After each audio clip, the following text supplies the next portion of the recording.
Hello, everyone. Welcome to this session, Brain Health, Time to Act, Rising to the Challenge of a Forgotten Pandemic. My name is Anya Seetharam, and I'm very pleased to be your moderator for the next hour. According to the World Health Organization, the number of people with dementia is expected to treble in the next 50 years, from 50 million worldwide to 150 million. And that's another major health burden that governments around the world will have to prepare for. But the good news is that our understanding of brain health is constantly evolving, and research shows there's a window of opportunity to help prevent the progression of some brain diseases. Well, to discuss and find out more about what this could mean for health policy, we have an expert lineup of speakers. We have Dr. Alistair Noyce, Chair of Think Brain Health, Global Steering Committee and Wolfson Institute of Population Health UK. We have Dr. Dan Gibbs, a former neurologist and author, and he's also living with Alzheimer's, and he's from the USA. We have Ruth Trout, Senior Lecturer at Buckingham New University UK.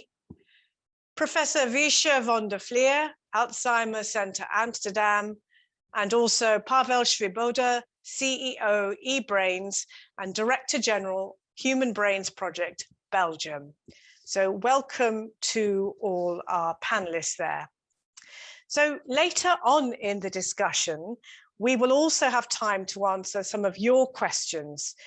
Throughout the entire event, please use the Q&A tab you'll find at the ribbon at the bottom of your screen to ask questions, and you may have for the speakers, and we'll also try to address them as much as possible. And there's also a public chat button to the right where you can discuss the themes of the session and make general comments and share any comments as well. Now we'll be hearing more from our speakers in a minute, but first I have some polling questions for you. The questions polling bar should be popping up in your screen right now, and please take a second to tell us, do you think lifestyle modifications can improve your general brain health? B, lower your risk of developing dementia? Reduce your risk of heart disease? None of the above. They're all just a part of aging. So do you think lifestyle modifications can improve your general brain health, lower your risk of developing dementia, reduce your risk of heart disease? None of the above. They're all just a part of aging. Just give you a second to finish that, and if you could bring up the answers, please, if they're all there. Let's see. Well, most of you think that lifestyle modifications can reduce your risk of heart disease. And some of you also, the same number, also think it can improve your general brain health. Well, that's interesting. You're a very informed audience already. Okay, so let's move on to our next, our first speaker. So I'd like to introduce Dr. Alistair Noyce. He's chair of Think Brain Health Global Steering Committee, reader in neurology and neuroepidemiology at the Wolfson Institute of Population Health, Queen Mary University of London, and a consultant neurologist at Barts Health.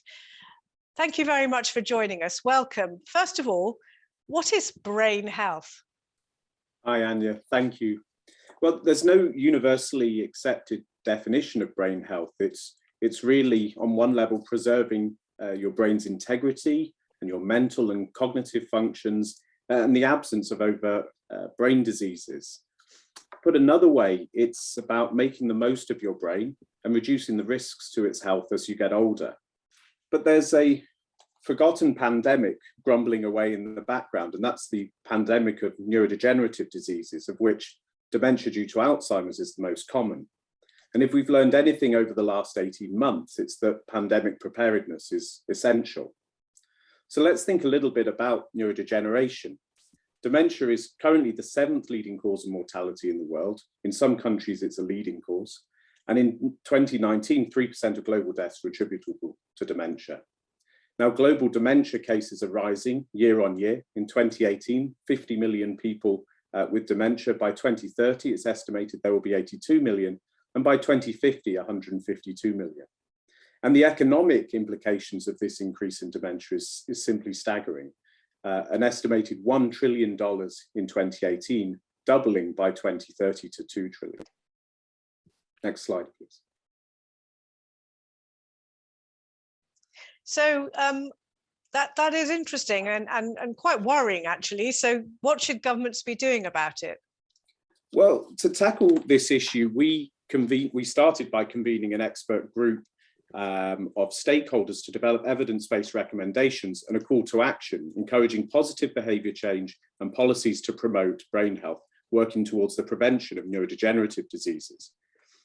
We structured our recommendations into those under 3 headings: health promotion, clinical recommendations, and research. And we launched this Time Matters report at the European Health Forum Gastein 2 years ago. Okay, so you've done that, but let's look at Alzheimer's disease, right? It's the leading cause of dementia worldwide, and it's influenced by genetic risk factors, and aging is also a major risk factor in dementia. So what can actually be done to prevent or slow down its development? Next slide, please. So you're right, Anya. I mean, genetics and aging are a big part of the story, but they're not the full story. And actually, there's an awful lot that could be done right now to reduce the risk of dementia. It's thought that up to 40% of dementia may be explained by modifiable risk factors that are present throughout the life course. Some of the ones listed here, so in early life, lower education, in midlife, hearing loss, traumatic brain injury, high blood pressure, alcohol consumed to excess and obesity, and then things in later life as well, such as continuing to smoke, depression, being isolated, physical inactivity, air pollution, and diabetes, all combine to make about 40% of potentially a potential reduction in dementia cases. And it's also important to think that some of these will have been made worse by the COVID-19 pandemic, and how, as we emerge from COVID-19, what we need to do to reduce the potential implications on brain health and neurodegenerative disease. I mean, to help people get on board with the messaging of our report, we coined the phrase, "What's good for the heart is good for your brain." That's a really catchy message, actually, and quite easy to remember. Just before we go away from that, I'm quite interested in the hearing loss. How does that work? Well, it's difficult to say what's cause and effect. I think we certainly recognise that hearing deteriorates in the early stage of some neurological diseases, age-related neurological diseases. Now, whether that is an early manifestation of a disease or a risk factor separately, it's difficult to say, but one way of studying that is to intervene and try to improve hearing in mid and late life and see if you reduce the burden of dementia and neurodegeneration. Right, okay, so if we can move on to the next slide, please. The trouble is, most people in their 40s and 50s aren't going to be thinking about risks associated with dementia, are they? I mean, if anything, they might be thinking about preventing heart disease. So how do you get the message across there? Well, to be honest, if they're already thinking about preventing heart disease, then they're probably some way there already, and those are actually people that are already starting to listen to those messages. But you're right. I mean, getting to people and getting these messages out early enough in life is key. And we recognise that there's a window of opportunity through early, particularly midlife, where if you take steps to reduce your exposure to certain risk factors, you can potentially preserve brain health and reduce your risk of neurodegeneration. So the best time to invest is as early on in your life as possible. And that's when you're most likely to see the benefits. And we're most likely to see the benefits at a population level. So you can actually modify your own risk factors to some extent. Well, we hope so. We think so. You know, the natural history of dementia and neurodegenerative diseases suggests that some of the things that have already been done for cardiovascular disease are already starting to have an effect. So messaging around the importance of that for brain health could reduce the burden even further. And is it, you know, who's it? It's important for who to know this? The ordinary person out there, or everybody, governments, clinicians? Yes, so it's important to engage stakeholders at all levels, those that make policy decisions, the general public, people that see patients in primary care settings and are responsible for delivering public health messages, but the general public from early in life, maybe even school-age children, and certainly at touch points through life. The important thing with this kind of messaging is that you don't leave people behind. We want to promote a message of good brain health for all, and not just the people who seek out this kind of information, but those that perhaps don't usually. Alistair Noyes, thank you very much for joining us and explaining that. We'll see you a bit later on in the panel discussion. So before I go on to our next speaker, I would like to ask you a question again, the audience, another poll. So if you could bring the polling question up, they should be on your screen now. Which policy should be prioritized to improve brain health? Protect public health budgets to improve public understanding of how to promote brain health, encourage behaviors at all ages that help to improve brain health, provide a supportive environment, including national guidance and legislation that empowers individuals to lead a brain health lifestyle, support all healthcare professionals to have risk communication discussions with everyone in midlife. So here we go again. Which policy should be prioritized?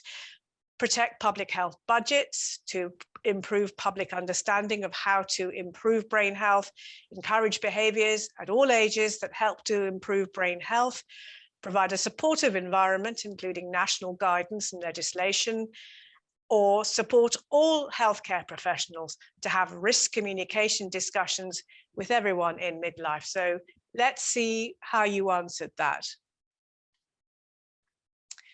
So far, yes, well, I think 63% of you think we should encourage behaviors at all ages that help to improve brain health. And the next question, the next answer was provide a supportive environment, including national guidance and legislation that empowers individuals to lead a brain health lifestyle. So it seems to be a lot about supporting and encouraging individuals in your answers. Thank you very much for that.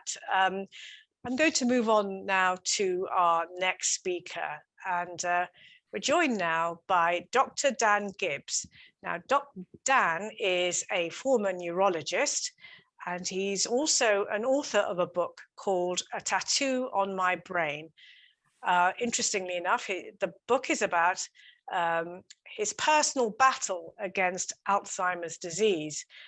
And as the title of the book suggests, Dr. Gibbs has been diagnosed with Alzheimer's disease. So Dan, thank you very much for joining us. You're speaking from Portland, Oregon. Very nice to see you today. First of all, how did you discover you had Alzheimer's disease? Well, in retrospect, I think the first symptom of Alzheimer's I had occurred back in 2006 when I started to notice a decrease in my ability to smell. And at that time, I had no awareness of the connection with olfactory disturbances and Alzheimer's, and I really didn't think much of it. About a year later, I started to have these weird illusory odors that were always the same. It would come out of nowhere. It was always the smell of baking bread mixed with perfume, so a very pleasant smell. These are called phantasmias, and they lasted anywhere from a few minutes to more than an hour, and would occur at the first several times a week or more. And again, it was just kind of a curiosity, and I really didn't think anything of it. Then in 2012, so 6 years later, I accidentally discovered that I have 2 copies of the ApoE4 allele, which is the most important genetic risk factor for Alzheimer's disease. And that was done during genealogical testing. And I opened this black box that had the results of two neurological genes of interest.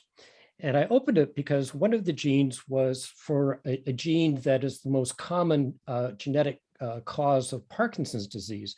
And I knew that loss of smell occurs in 80% of people with Parkinson's disease. And I thought, well, maybe I'm on the arc of Parkinson's, and maybe someday I will get that. But the other gene was ApoE4. And I was just flabbergasted to see that I had two copies of that, which hugely increased my risk of getting Alzheimer's disease. But at that time, I had absolutely no cognitive impairment. I was still teaching neurology, seeing patients. But I was starting to have some just very mild memory issues that I would just normally attribute to aging. I was in my mid-50s at that time. No, I was in my early 60s, sorry. I had trouble learning the new telephone number in my new office, but in fairness, I rarely used the telephone. And I also couldn't remember the address of my new office. I also we all have trouble doing that. Right, a lot of people have that kind of problem, don't they? Yeah, and it didn't really worry me, but because of the ApoE4 issues, I was more tuned into the possibility. And I had a dementia friend, specialist, run some off-the-record cognitive testing on me with a computer, and I did great on it. I scored in the 95th percentile in all domains but one, and that means I did better than 95% of the people taking the test. And that one domain was verbal memory, and I was exactly average, 50th percentile. So that's still normal, but it was a hint at that time that there was something not quite right with the part of my brain involved in verbal memory. Then I did retire in 2013 because I didn't want to practice medicine with the risk of cognitive impairment. And then in 2015, I did receive a diagnosis based on PET scans for tau and amyloid and 2 days of cognitive testing as part of a study. And the diagnosis at that time was mild cognitive impairment due to Alzheimer's pathology. And tau and amyloid are the two proteins associated with Alzheimer's disease. That's right. Right. The amyloid is in the plaques and the tau is in the neurofibrillary tangles. Right. Okay. So so obviously you'd had a bit of time to think about possibly having Alzheimer's, but when it was finally confirmed, what was your reaction? Well, ironically, it was a relief because I actually had a firm idea of what was going on. And so it took the uncertainty away and allowed me to attack the problem head on.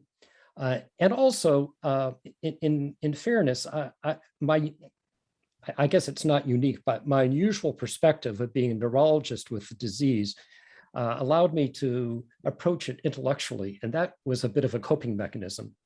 For example, when we looked at the scans after that first study with a group of about 20 people in the room, it was really cool, to see these things that correlated. And for example, I was able to focus on the area part of the brain that's involved in olfactory processing. It actually had some amyloid in that, and so it made it interesting and somewhat less frightening.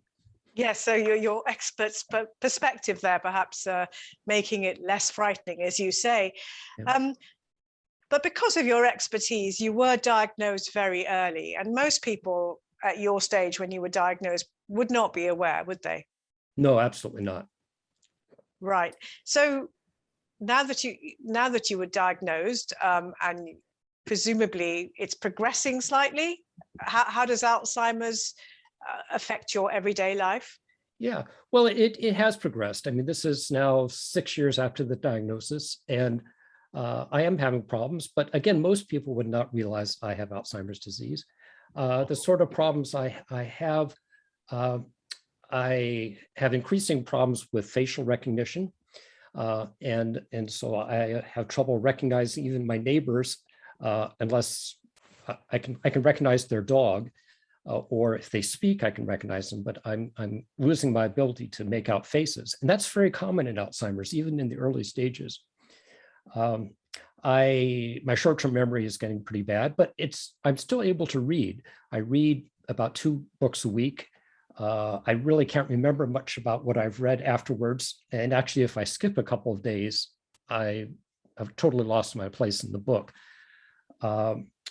I do have trouble with the verbal memory. I have trouble understanding what people say. And you know, it's interesting,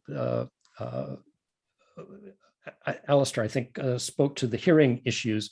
And I think it's more than that. I think in Alzheimer's, we have an inability to process speech. And unless I hear every word of a sentence, I can't understand what somebody said to me. So I'm always having to ask my wife, you know, what did you say? And she, you know, it's kind of annoying to her, but that's, again, a very common thing with Alzheimer's. So we heard from Alistair Noyce about the lifestyle modifications that can help. So have you changed your lifestyle in any way? Oh, absolutely. So, you know, if the first thing I did was to find out what I could do to you know, slow the progression of this disease. And, you know, clearly the most rigorous things that we have at present are these lifestyle modifications, exercise, aerobic exercise in particular. And so I get my 10,000 steps per day with my dog, at least. And we live in the hills, so I'm getting about 200 or 300 feet of elevation gain. And I check my heart rate to make sure that I'm getting the aerobic part of it, because that's important. Diet. I follow a variation of the Mediterranean diet called the MIND diet, which adds some more nuts and berries to get the flavonols up. But there's good evidence-based information that these things work. They slow the progression and they reduce risk. And then there is increasing intellectual and social activity, and those can be hard. There's working on reducing cardiovascular risk factors, and I think we'll be talking about that later, but I do have hypertension, so I'm very careful to make sure my blood pressure is well controlled. And as we've said, what's good for the brain is what's good for the heart is good for the brain, and that's absolutely true. And a really important thing that's just come on the horizon in the last 5 or 6 years is the importance of sleep.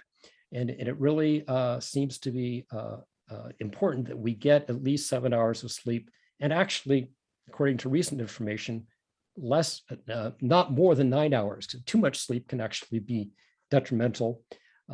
And too little sleep is also bad. So you're doing all these things to live well with Alzheimer's. So did you get the information from clinicians, or is it the fact that you are so well informed anyway, and you did the research yourself that you are following this path? So I did it myself. So, and that's, it's a good and a bad thing. I mean, I don't think many clinicians are really tuned into these lifestyle modifications. I think neurologists are, but I think the general doctors aren't. So do you think they should be told, or, you know, they should be able to advise patients to do this? Yeah, of course, that's my passion right now. I'm an advocate for the early recognition and early management of Alzheimer's. And by that, I mean, before there is significant loss of cognitive function, because that's the sweet spot. That's when the lifestyle changes are going to be most effective, when they're started in the 40s or 50s. If we wait until dementia has set in, the studies do not show much benefit. They've got to be started early. And my personal bias is that when we do have drugs, and we're not going to talk about drugs, but when we do have drugs, they will be effective in these cognitive impairment times. So one last question to you, very briefly, Alistair, and it's sort of taking it one level above clinicians.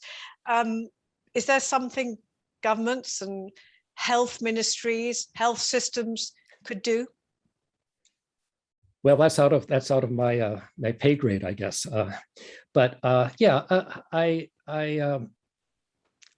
Right now, I would like to see a little less focus on the medications and more focus on getting the message out about how important it is to do these lifestyle modifications, especially for people who have a family history of Alzheimer's, because those are the people who are at higher risk. And those people really need to get started in their 40s or 50s in adopting some of these changes.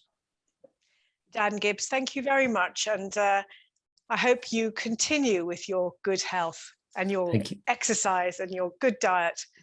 Thank you. Very nice talking to you.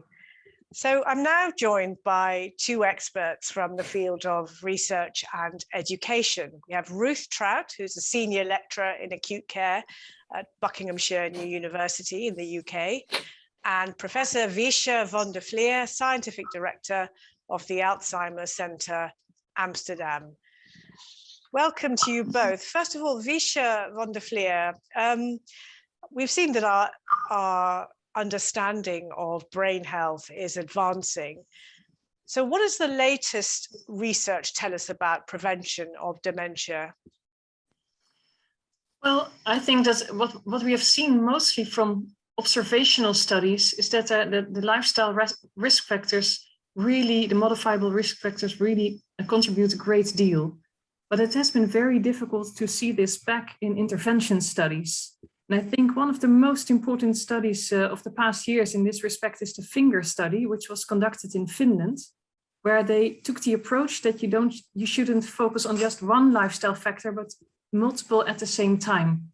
And this has for the first time yielded a positive result. So intervention, improving your lifestyle helps to improve cognition. And this is now on a worldwide level harmonized and replicated. And in the Netherlands, we're very happy that we are also starting the Dutch finger study this fall. And I think that we're actually adding lifestyle domains. And we've also learned from the COVID here. So we need to have digital solutions, for example, and lifestyle modification really yields itself for digital solutions that you can, by providing information via the internet. And another thing which I think is very important, and this is also something we learned again the past year, is that the social aspect is also such an important aspect of the modifiable risk factors. And that in fact, being socially engaged and not being alone and doing things together may be among the most important aspects. So this is something that we also hope to tackle in our Dutch finger NL study. So you're going to actually look at that, but is there research already to indicate that that's a factor? Yeah, so this is actually one of the things that we learned, and it's also in the study that Alistair Noyes was just showing on the slide, and one of the most important factors. And then, when you really want to know about the situation in research, I think the most important things is the same that Dr. Gibbs was just sharing with us, is that when we are only starting in the dementia stage, we're simply too late. And this disease and these neurodegenerative diseases take 10, 20, 30 years to develop. And the largest part of these diseases is before the stage of dementia. So we have to act early to make sure that we stop the disease to prevent the dementia stage from occurring. And this is something that we have really learned from research. And I think we're now on the verge of translating this knowledge into action and making sure that we actually recognize the disease in an early stage and then provide individuals also with a prognosis of what they can expect and tools what they can do to keep their brain healthy. So what would it take to be able to recognize a disease in the early stage if there are no symptoms? Yeah, so if there are no symptoms, so at this stage, I think it starts with symptoms. And these symptoms can be very subtle. And so when a patient comes to a healthcare professional, this should lead to a serious conversation, and the healthcare professional should really listen. And then once you think, well, these are really symptoms, you can refer to a memory clinic, for example, and using diagnostic tests, such as imaging or biomarkers in cerebrospinal fluid or in blood, even in the near future, you can actually demonstrate the presence of the disease in the brain. And this helps to predict what's going to happen and also makes it even more relevant to do everything you can to keep your brain healthy. just going to ask you one question that's come in, which was relevant to, which I was not going to ask in the panel discussion, but it's very relevant to something you just said. If the social impact is so important, what will be the impact of COVID-19, all the isolation lockdown measures on dementia in the future? A hugely important question. I don't think that science has the answer yet. We're actually doing a study right now in our own center to find out, to compare the deterioration in cognition over the past year compared to years before. Because I think that based on my colleagues, neurologists, and our nurses who speak to patients in the consulting room, they really have the impression that there has been much more cognitive decline than other years. But I think that we still need to research to substantiate this. Yeah, we're on it, I would say, because I think this is a very relevant question. Thank you. And I'd like to bring Ruth Trout in here. So you work in education and you have also frontline experience as a nurse in neurosurgery, neurology and neurointensive care units. So what do you think are the main challenges facing healthcare practitioners in this increasingly important field? I think there are two main issues, and as Dr. Gibbs mentioned, not just for healthcare practitioners, but the non-specialist healthcare practitioners particularly. And those are awareness, increasing awareness, and education. First of all, we need to think about who is engaging with the information about neurological disease and dementia. And often people who read documents like ours are people who are already engaged, who are already experts in the field and who are interested. And practitioners that aren't working within the field don't tend to read these documents. So we have to think about how we can engage the people who don't see dementia as part of their role and get them to engage with the documents and with the practice that we've been talking about. And it's not that healthcare professionals don't see this as being important, but we actually have barriers that we've built into our healthcare systems which limit holistic approaches to care. So healthcare has been devolved into ologies, gastrology, cardiology. And whilst we're all very knowledgeable within our own specialism, we don't necessarily think about how they interlink.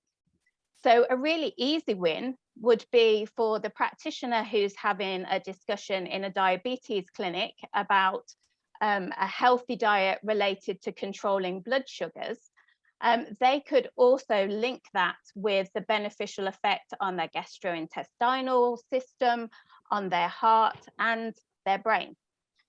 So by expanding these conversations and making these links, we can expand our health promotion message quite easily.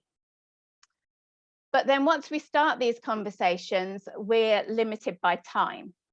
And to have effective individualized conversations that are linked to patient-specific behaviors and to have time for patients to ask questions that are specifically related to themselves and their health and their background. In the current healthcare environment, that's difficult because time is always short in clinics.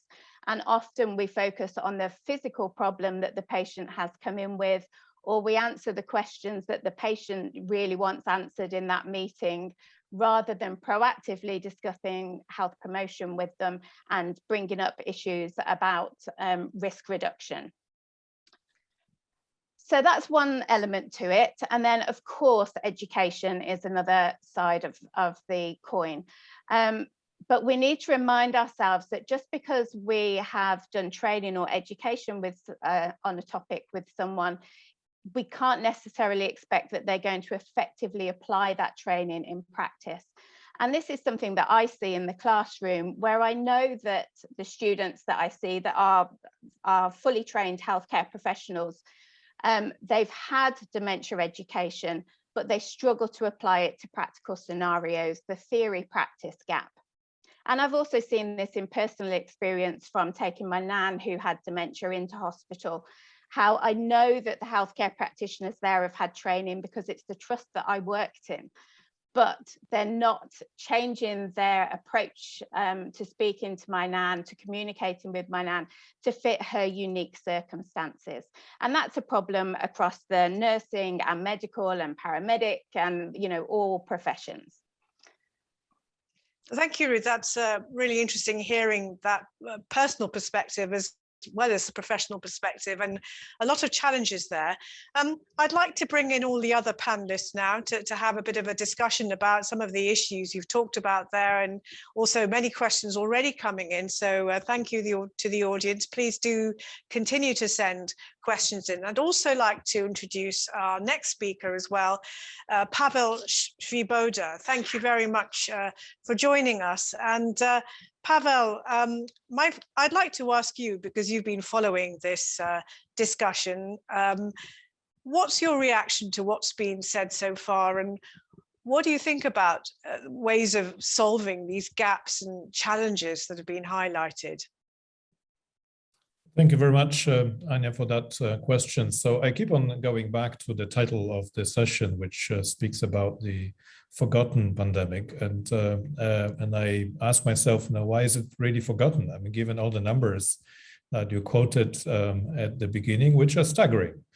And if you look at other data about the brain disorders in Europe and globally, I mean, they vary from 1/3 to 1/2 of the population with some degree of brain condition, from the milder version, such as migraine, all to the more serious. So why is it that this is a forgotten pandemic, right? And I suppose there are several reasons that we should look at.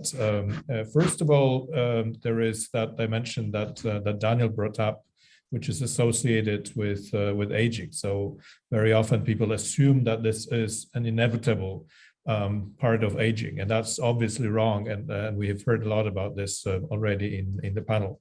The second issue, I believe, is the complexity of the brain and the difficulty of coming up with diagnostic and therapeutic solutions. A lot of pharma companies have withdrawn from this field because they couldn't really get anything successful close to clinical trials.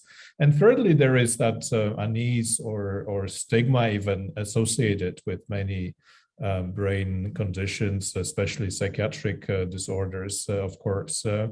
And I think it's useful to look at that list of reasons when we try to reposition brain health in the public discourse, and that repositioning must definitely take place. Now, looking at the brighter side of things, I believe we are heading into a decade in which brain health will become much more broadly acknowledged as a big challenge for our societies. Yes, those numbers will contribute to it. The fact that with the aging of the society, problem will get more pronounced rather than less. I think also cultural changes will help, because we are more self-aware individuals. In that sense, the COVID-19 pandemic could have helped us as well. I think we have become more focused on our own personal fulfillment, and the brain is an integral part of that. This is why I believe it's worth focusing both on good brain health and brain disorders, because if we want to win the public for this agenda, the broader public, we do need to also recognize that it does start with good brain health, which needs to be cherished and taken care of. And last, perhaps, factor in this equation that I want to mention are the advances in neuroscience and in technology, which are bringing us closer to better predictive models of brain function. And that should, I mean, you can never predict a scientific breakthrough, but this should take us into a territory where these breakthroughs will be possible. So I believe we are heading into a decade in which brain health will become much bigger also on the public agenda. Thank you. And there's a question that's come in, which I'll ask you, and then perhaps I'll ask the other speakers to join in. What kind of policy measures could be taken to promote early diagnosis of these neurodegenerative diseases in EU member states? Well, I think it should really start with better brain health metrics. Because we need to be able to diagnose and identify symptoms of brain conditions at an earlier stage. And we are increasingly in a position to do so. And we've heard this already in the panel, but some markers of functional brain imaging also give us the possibility to detect the pre-disease stages before any behavioral or structural abnormalities can be observed. So brain metrics, I would say, would be the starting point. But then if we look at how this is to be reflected in the health systems, we need something along the lines of brain health status tracking. Namely, we should be able to follow the trajectory of patients' brain health over the duration of a longer period. And this can be done, and this should be integrated in how public health institutions approach brain health. So, Visha, do you have any ideas about how policy can actually influence this and the measures it could be taken? Yes, a very important question, and I think it all starts with awareness, with people, with the whole community, so with the governments and whole society, and also all healthcare professionals being aware that an early diagnosis is possible and is helpful. And in that respect, I thought Dan Gibbs remarked that actually knowing the diagnosis was less frightening. And this is something that healthcare professionals often think it's the other way around. And then I think it has two components. One is, of course, educating healthcare professionals, for example, in primary care, how they can recognize the disease. And the other thing is empowering citizens, because I know that particularly senior citizens, they have a great interest in prevention of brain disease, and they want to know what they can expect, what they can do.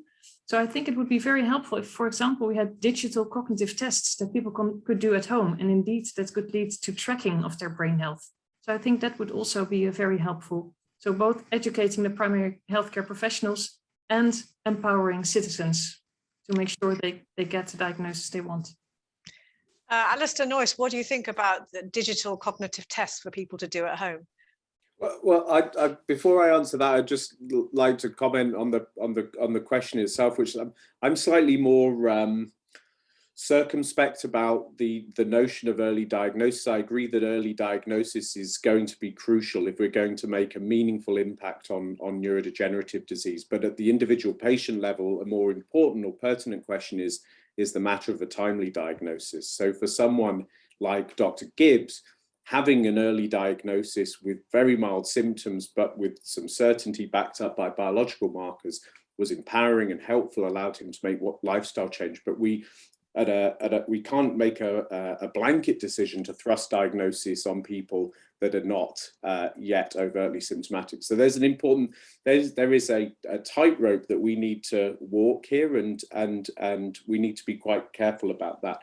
But in terms of research, it's crucial that we move to an earlier stage of these diseases, and that we intervene, be it lifestyle measures or be it therapeutic drug trials at an earlier stage. And I think, as Professor van der Vlier has already said, digital biomarkers, digital devices are going to be key, particularly in this, we're still in the pandemic era. So particularly during the pandemic, they're going to be absolutely crucial to informing some of these decisions.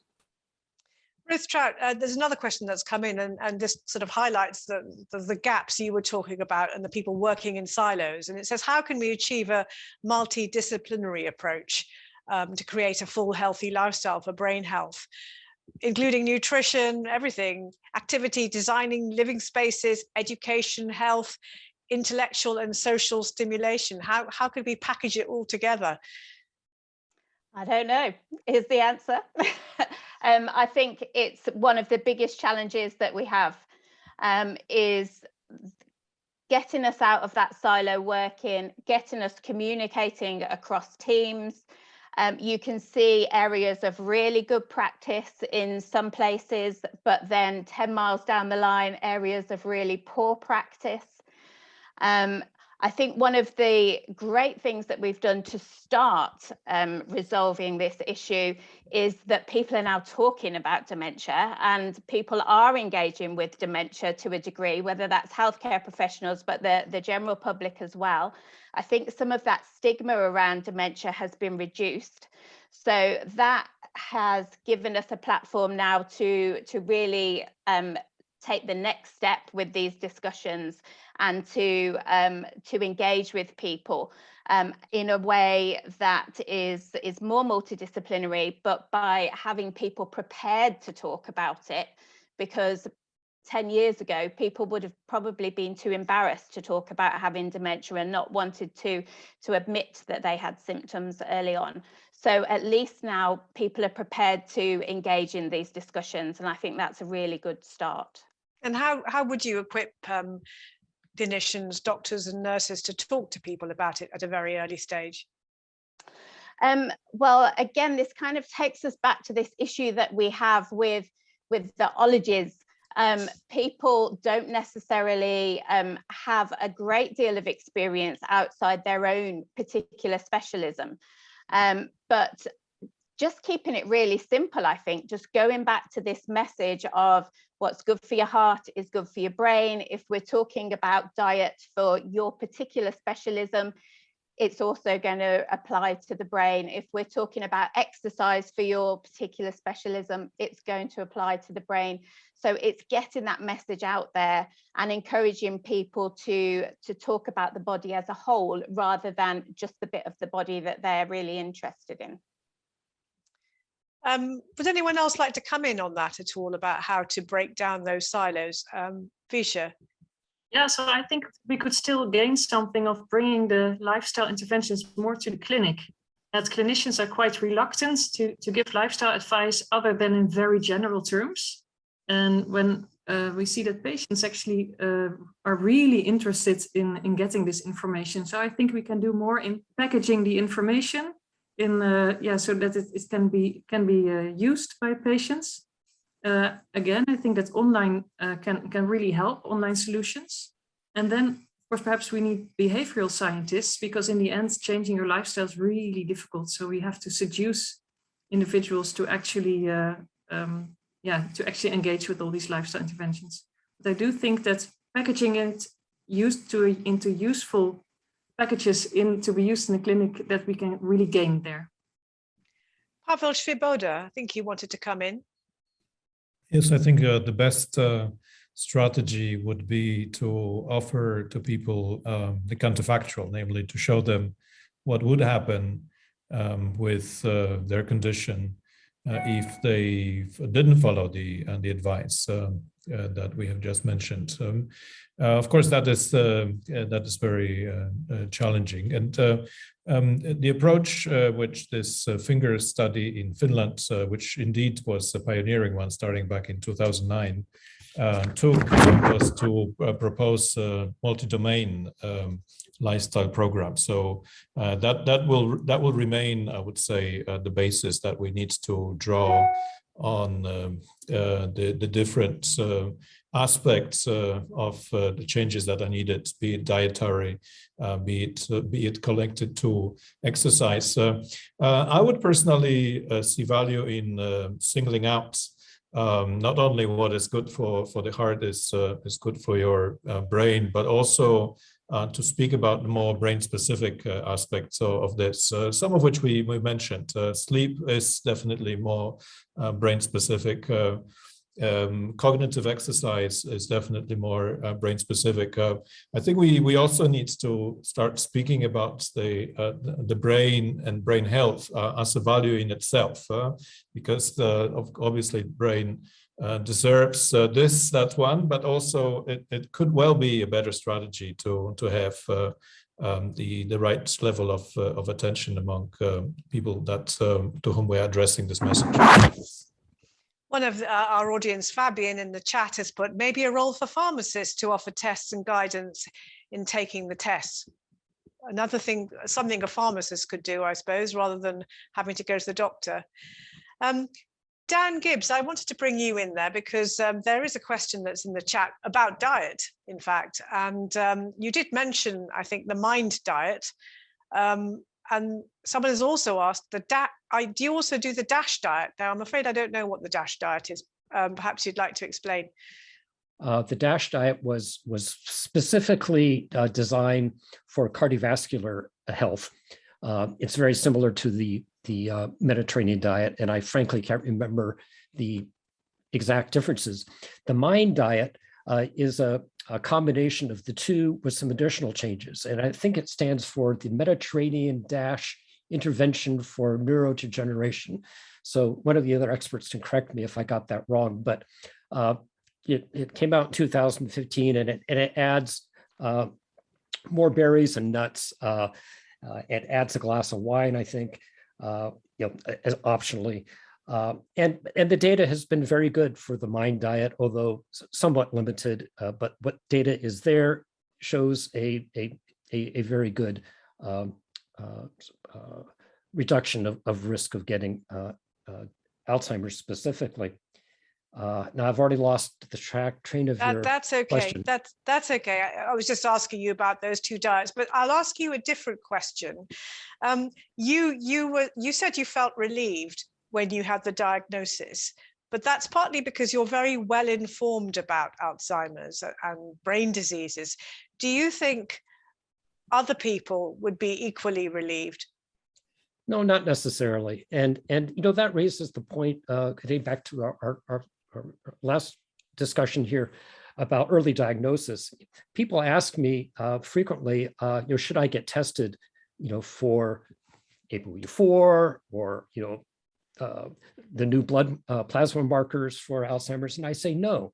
I don't recommend that people who are otherwise healthy and are in midlife get tested at this point, because we already know what is right to do, and that's to do these lifestyle modifications. So just go ahead and start them. The reason to be tested is to be part of a study. And that's one thing I'd just like to raise, is that there's a huge demand, and the demand will get even greater for research subjects who are at risk for Alzheimer's, but don't yet have any symptoms. And I'm sure Rishi would, or some of the other experts can weigh in on this better, but these are really hard subjects to find. And so I would like the primary care doctors to start introducing that as part of their interaction with people who are worried about their brain health, particularly if there is a family history of Alzheimer's disease. Would you be interested in volunteering for a study? And I'll just throw that out to our other experts and see if there's agreement. Well, I'm sure they agree, but they probably would want some people for their clinical trials there. Yeah. Can I add something, Anja? Yes. I agree, but on the early diagnosis, I think that it's very important that, to me, a diagnosis starts when there are problems, when there are signs and symptoms, when somebody comes to the clinic. In fact, this is always late. But even then, it can be a little bit earlier. So my point here is that when a patient comes to the clinic worried about their memory, there should be a meaningful conversation with this patient about whether they want a diagnosis and what they expect from a diagnosis. I don't think, it was not my intention at all to recommend screening, to recommend to go into the street and measure something with everybody. That's not useful at all today. But when people come to their clinician with problems, they should be listened to, and they should be offered diagnostic opportunities. Thank you, Vishu. So I'm just going to ask all of you, and if you stay there for a minute, one very brief question for all of you as we're coming towards the end of this session. So what would be your one policy change to tackle this hidden pandemic, Vishu? Raise awareness that the largest part of neurodegenerative diseases is before the stage of dementia, and this offers a window of opportunity. And second, that all patients are different, and that we need to pay attention to these individual differences. Thank you. Ruth? I think the raising awareness and looking at how we can have education that is inclusive and that allows all healthcare professionals to be thinking about talking about these issues when they see patients. And we've talked a lot about primary care, but as a secondary care practitioner, I think it's just as important in secondary care as well. And Pavel. Yes, I believe we need to make the most also out of digitalization of health and empowerment of patients, which is taking place at the same time, and link these two resources to generate advances. So I would rely more on the digital tools also in diagnostics and treatment. Thank you. And Alistair. Yes, I'd echo those things. I think it's about raising awareness. So we've mentioned primary care. And one thing I would like to say is that research tells us that patients consult their primary care practitioners going back many years before they get an eventual diagnosis. So picking up on this point that Professor van der Vlier made, people do have symptoms, but they wait a very long time for a diagnosis. And even if we could get to those people at an earlier stage, then we might be able to make a meaningful impact. So it's about raising awareness in general, public and primary care. Thank you very much, Alistair. And I'm just going to ask the questions of you again. The very first poll, if you could bring that up again, just to see if you've changed your mind in any way. So do you think lifestyle modifications can improve your general brain health, lower your risk of developing dementia, reduce your risk of heart disease, or none of the above? So improve your general brain health, lower your risk of developing dementia, reduce your risk of heart disease, none of the above. So let's see what you all said. And, oh, right, okay, that has changed. Let's see what the first answers were. That's 100% for all of you for those first three. The first answers, okay, so you did all move a little bit and have decided that lifestyle modifications are extremely important. Alistair, just as we are approaching the end, would you like just to make a final few comments for us to take away? Yes, sure. Could we bring up the final slides, please? Thank you very much. So it was obviously a very well-informed audience to start with, but it looks like we've had a small further impact on the audience, and that's great to see. I mean, in terms of what's next for the Think Brain Health Global campaign, we hope that governments and policymakers will read our report, visit the website, and take on some of our key health promotion messages, which are to protect and provide public health budgets, to improve public understanding of how to promote brain health, encourage behaviours at all ages that help improve brain health, and provide a supportive environment that empowers individuals to make important lifestyle changes. Next slide, please. I think you've heard from us all that dementia is not an inevitable consequence of aging. And so the major focus of our campaign right now is how we can ensure that health professionals are equipped to have informed conversations about brain health, risk of neurodegenerative disease and the impact of those diseases, recognizing that clinicians in primary care and the other otherologists, as Ruth has mentioned, are busy people, and we need to package it up and give important sound bites that they can then share with patients, because especially through midlife, there are so few touch points in which patients come into contact with health professionals that making all of those touch points count is really important. Next slide, please. And so we hope for those of you that are interested that you will visit the Think Brain Health Global materials online, the website, follow on social media, and sign up for updates and newsletters and the like. Well, thank you very much, Alistair, and thank you very much to all our speakers for your very thoughtful and insightful comments, and also to Dan for your very powerful comments. Really amazing hearing firsthand how you're dealing with Alzheimer's and the research and the way you're pursuing a healthy lifestyle as well. So thank you to all the panelists, and also thank you very much to the audience for watching. It's been very good to be with you for the last hour.